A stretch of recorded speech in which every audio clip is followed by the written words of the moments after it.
Hi, I'm Drew Loker, and if you want to improve your cell phone images, get yourself a tripod.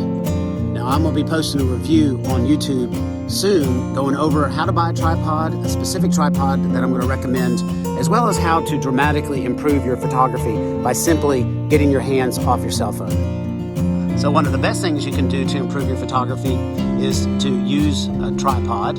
And another thing you can do is quit giving away your old cell phones to the cell phone companies that are only going to pay you a small amount of money for a perfectly good cell phone. This phone that is capturing this beautiful sunset tonight is an older generation iPhone 8 while I'm recording the video with an iPhone 11. Didn't really need the ultra wide angle capabilities of the iPhone 11, so I decided to use the iPhone 8 for the actual time-lapse capture.